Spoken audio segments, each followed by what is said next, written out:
Good morning, everybody. It's great to be here, and I'm happy to be in this spot of the beginning, setting a kind of table. I've been thinking a lot in the last few years, and I want to talk to you guys about a brand new business model that is happening. Let me go back quickly. So there's a new business model out there that is really transforming the way that we do business. It is, let me start with, if you think of the pre-industrial era, we were all kind of entrepreneurs. We would, we were farmers or hunter-gatherers. We were all kind of in charge, self-employed, you can imagine, and we were producers. With industrialization, we became consumers. It took 100 or so years, more than 100 years, and now we have our lives are separated into two different ways. At work, I produce things, and then the rest of my life, I'm this big consumer. And our entrepreneurial selves has been really diminished, and we're looking at some other big company that we work for, and as I say, we become producers. This new, thanks to the internet, things have really transformed. With the industrial economy, the bigger you got, more you reduce transaction costs. So if you took all of those transaction costs and brought everything into the company and got bigger and bigger and bigger, that's how you reduce transaction costs. And we got economies of scale, and that's kind of what industrialization showed us. But thanks to the internet, this competitive win of reducing transaction costs is actually available to just about everybody, plus or minus. So this gain of reducing transaction costs and becoming really big companies is no longer a competitive edge. This new economy, this new method, this new organizational structure, I'm calling Peers Incorporated. It's a partnership between autonomous individuals and large institutions and governments, where each side does what it does best, and it's going to really deliver us to a new collaborative economy. And I'm going to give you a lot of examples today and show you why this is happening. And I also, just to tee you up, I'm going to be sending you on a kind of roller coaster ride of stories, some really great things and some not so great things. But I look at you guys and this whole cloud computing. It is really thanks to cloud computing that this new organizational structure is possible. Let me start with Zipcar. So I can tell the Zipcar story many, many different ways. But if I look and think about what were the cornerstones of our success, we were really a pioneer in this new type of economy. And there are three things that we did that were really kind of a game-changing and a different way of looking at things. So the first is excess capacity. If you think about the way you used to buy cars, you would have, or used to, as in most of you probably still do this, you have two choices. One, you own a car and you buy it, which means it's costing you about $9,000 a year. You get this big giant asset, yet you use it only about 5% of the time. Or you can decide to do car rental, in which case you get it in these little 24-hour bundles, and whether you want it 26 hours or 2 hours, you have to buy it in the 24-hour bundles. So there was this inherent excess capacity from an economic standpoint in the way people could consume cars. So Zipcar, by wringing this excess capacity out, by enabling you to buy only exactly what you want to use, had this kind of economic win right at the gate, right out of the gate. And this idea of excess capacity I'll return to again and again, and I want you to start thinking about it very broadly. The second thing we did is we built what I think of as a platform for participation. We made it really simple and straightforward to get access to this asset. If you think of car rental, and every time I do car rental, I'm completely shocked. You go in, it takes you 20 minutes to get the car. You go stand in that long line. And Zipcar, it takes 30 seconds to rent a car. And if we hadn't done that, there's no way that you as an individual would want to rent a car for as little as an hour if it was going to take you 20 minutes to get it.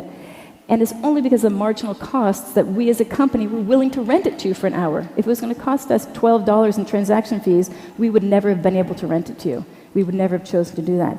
So it was really the internet and wireless technology and building this platform that made it straightforward for people that we could deliver things in this size of a byte.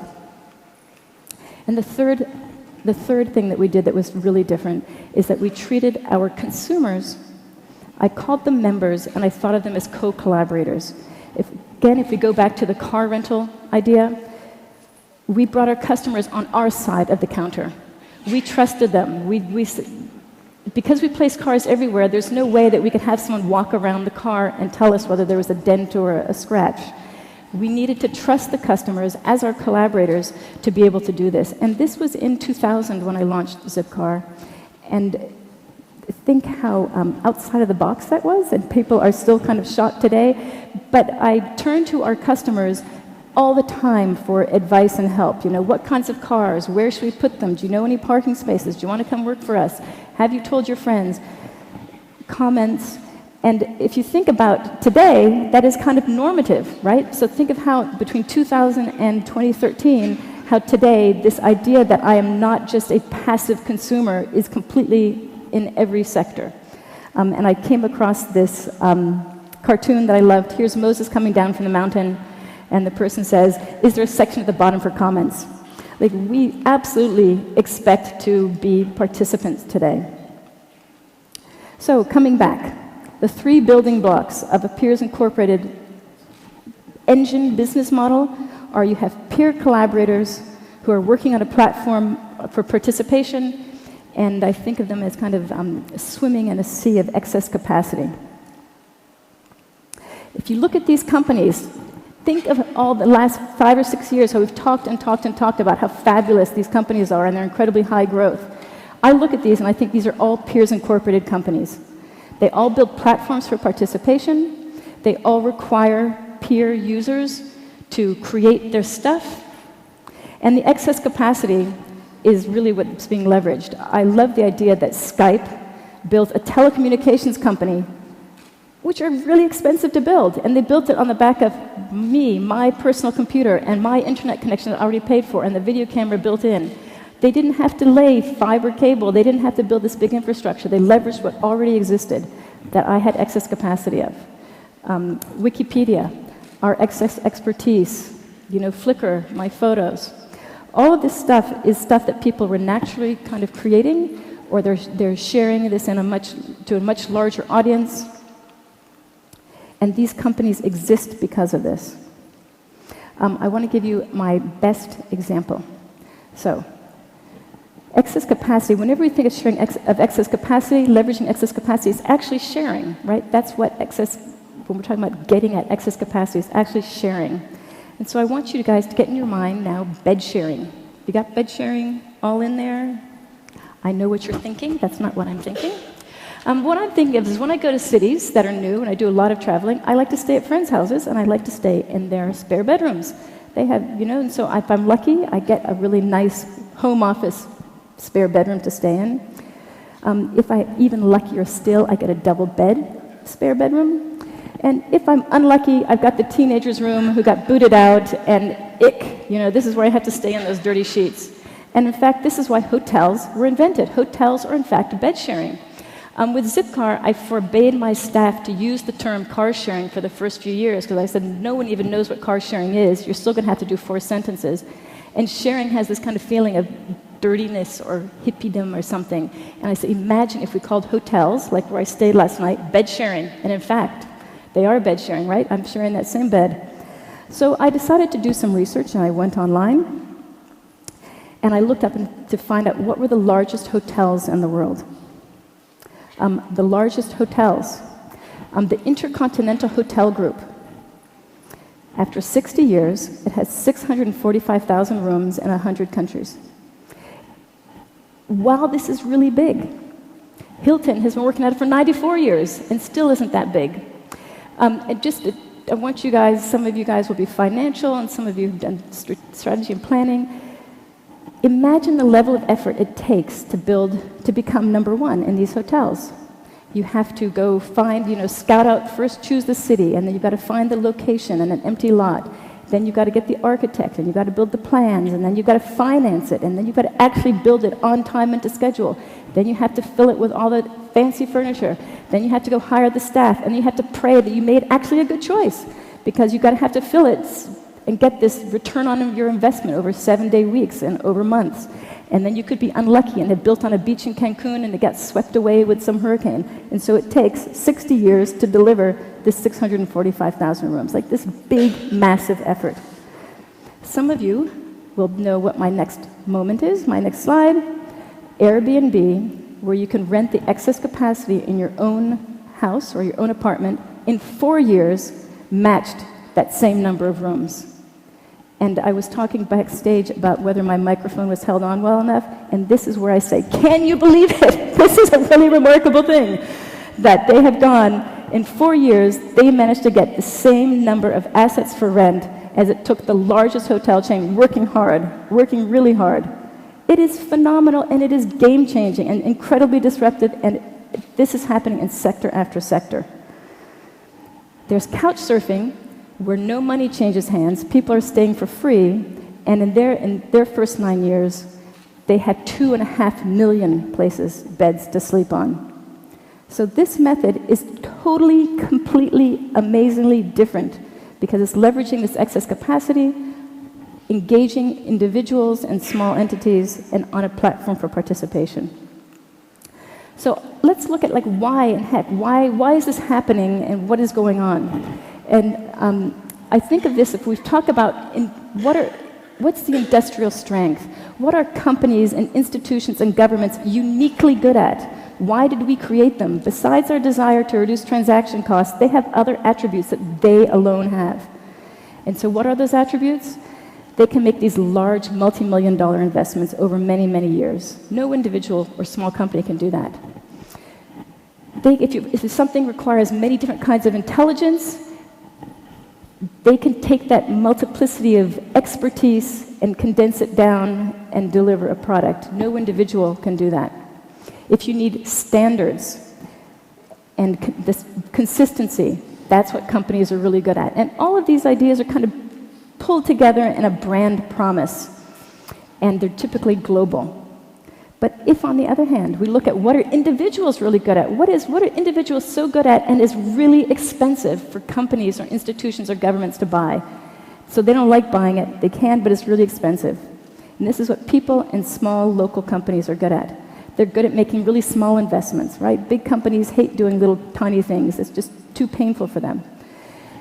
They're good at localization and customization, specialization. All of this little tiny fine-grained stuff is really annoying for big companies to do, and that's what individuals do. And access to my own social networks, everyone is trying to get into my social network, right? All the companies are wanting me to tell people things. Well, me to tell my friends, that is completely natural. That's what I have. And so this is what individuals are really good at.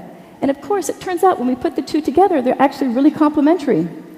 And it's this complementarity that is being put together in these new organizational structures that I'm calling Peers Incorporated. So the incorporated side delivers platforms for participation.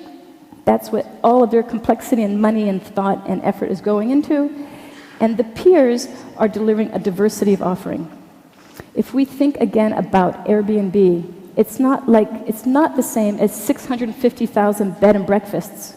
It's not like that.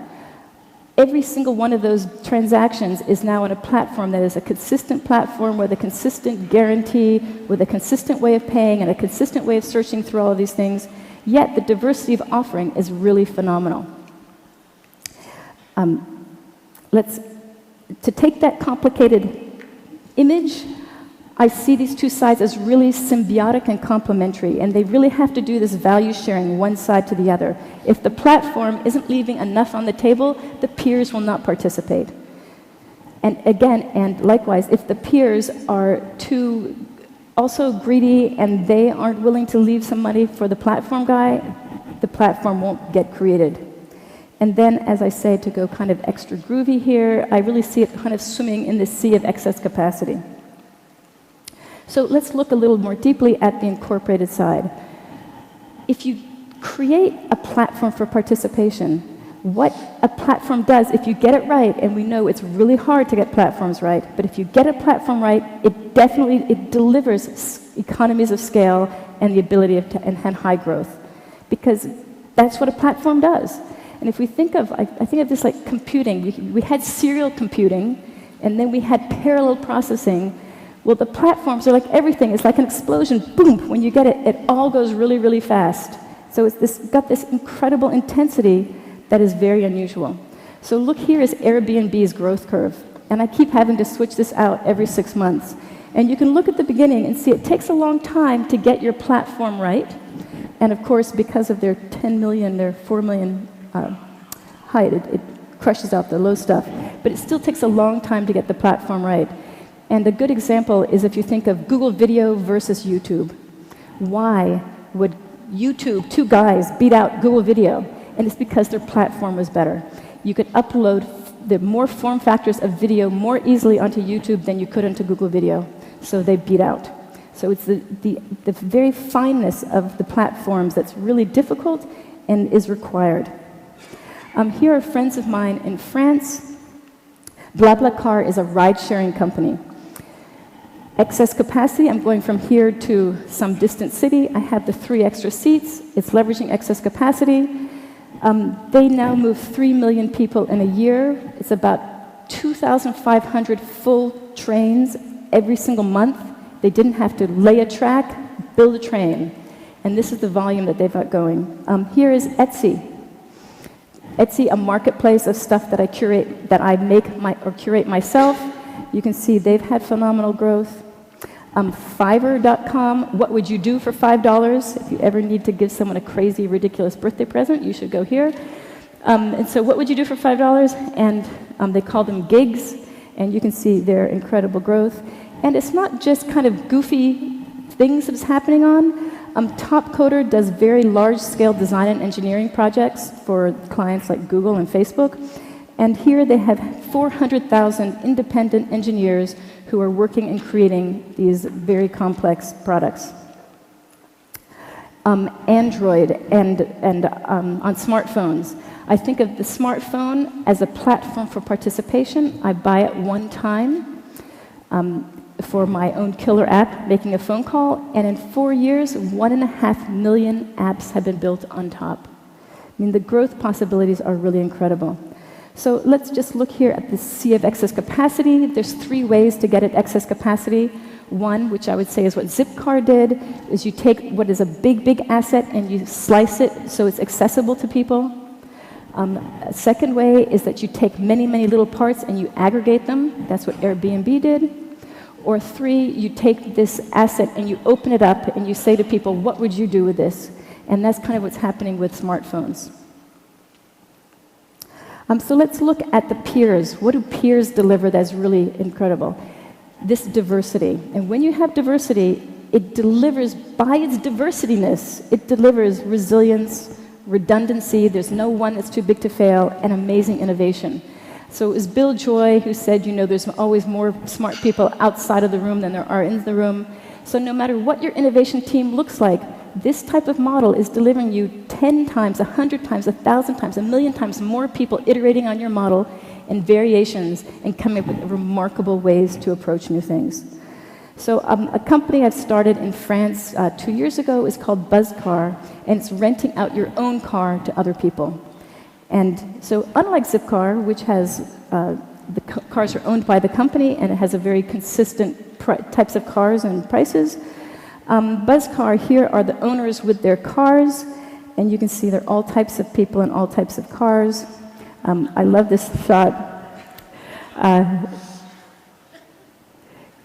I can see there's like cool people and not so cool people, and hipsters, of course, and pleased and happy. And so what these guys are delivering is across France after 2 years, we have 7,000 cars parked across France with different price points and different attributes.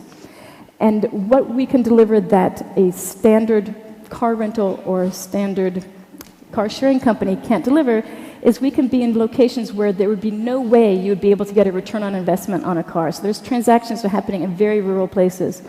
Other stories I love is someone rented a car to go to an island off the coast of France, and when the owner handed them the keys, they said, you know what, here's where the really, on this side of the island is a beautiful cliff views, on this side of the island are the beaches, and this is my favorite beach, and here's the best fish restaurant on the island. You're not going to get that when you use a Zipcar or when you go to Hertz. Another person had 2 babies, 2 young children, and so they rented a car with 2 car seats in the back, and the owner could tell them, where's the kid-friendly stuff. So you can get this really fine-grained, as I say, localization and customization that you can't get from standards, from the old way of doing things. iPhones and apps, I talked about this. It's really just phenomenal. And when you're using excess capacity, what I love is the economics is completely transformed. You can have apps that are totally worthless that you would never buy a $600 phone for. My favorite stupid app is one called Hold the Button. And Hold the Button is, you hold the button, and you see how long can you do it for. It's really great for the 2-year-old in the back seat. Hold the button. But then you can think of all the really remarkable apps that are out there in areas that we would never, that no one at Apple or any Android company would ever come up with, that people are figuring out how to use these phones for these remarkable things. And it's because when the innovators are experimenting, they don't have to pull the $600 device. They don't have to pull the network. It already exists. It's excess capacity. The whole open data movement is on this basis. It's saying we're going to open up this data that we collected one time for ourselves as a subway system or as the government or as a big company, and we're saying, hey, you guys, can you find any additional value on this? I don't know. What do you see? It's kind of like creating abundance. It's this amazing thing that you thought you'd wrung out all the data, all the value out of it, and you're opening it up. So here's the sum of it. And I think my next slide is what I'm going to go into a deep, depressing dive that I will pull you out of. Okay, so get ready. So this is a really exciting thing. If we think about, the future that is coming ahead. You know what? Let me just slip a slide ahead. This isn't the deck that I had anticipated. So if you think of the future that is coming upon us, I feel that we're in this incredibly high pace of change, and I know that we all can feel it. And the place that I want to take you to now is actually around climate change. The World Bank wrote a report that came out last year. The World Bank is a very conservative financial institution, and they came out with this report that was called 4 Degrees Turn Down the Heat. And it's 4 degrees centigrade, and I'm going to now talk in Fahrenheit. 7 degrees centigrade is the temperature of the average global warming that we will see by 2100 if every country does exactly what it promised to do. And you think to yourself, like I do, so what does plus 7 degrees Fahrenheit actually mean? Like, I have no idea. So I went and did some research, and minus 7 degrees, the last time we were at minus 7 degrees was the last ice age, 35,000 years ago. And right where we are standing here in Chicago would be under a couple kilometers of ice. That was minus 7 degrees, 35,000 years ago. And we're going to this plus 7 degrees in 85 years. Many scientists, there's not consensus on this, but many scientists think that humans can't live in plus 7 degrees Fahrenheit. But it gets a little worse. It turns out that when I was looking at this source data, when we talk about average global warming of plus 7 degrees, over land, it's hotter. Duh, of course. And over land, it'll be plus 11 degrees Fahrenheit. So North America summers, 2100, plus 11 degrees Fahrenheit average. And that's if we did everything great by 2100. And my experience with governments is that we actually don't do everything we promised to do. And so if we don't do everything, if we go as business as usual, it's by 2060. So by 2060, plus 11 degrees Fahrenheit, which really means by 2040, not very many years from now, I intend to be alive then, it's going to be horrifically, horrifically bad. The group of scientists called the IPCC, who produce reports every few years, just produced a new report about a month ago. And they said that we have to decarbonize in 20 years. The effort of decarbonizing in 20 years is daunting. So while you're incredibly depressed, I have a friend, Benny Banerjee, who had this really great line. He said, you can't solve exponential problems with linear solutions. And I think that is a really true and accurate thing, which is why I go back to this peers incorporated model. And I say, no, you can't. This is why we need to use this peers incorporated model, because these really, really big problems, we can deliver them by building platforms for participation, getting this incredible phenomenal scale. I showed you guys all those curves. We can really get these problems done, and we can deliver what we need to do, which is this resilience and innovation, redundancy. Another great quote is from Richard Branson, who's now Sir Richard Branson of Virgin, and he has this great quote, which is, climate change is the biggest wealth creation opportunity of our generation. Indeed, that's another way to look at it.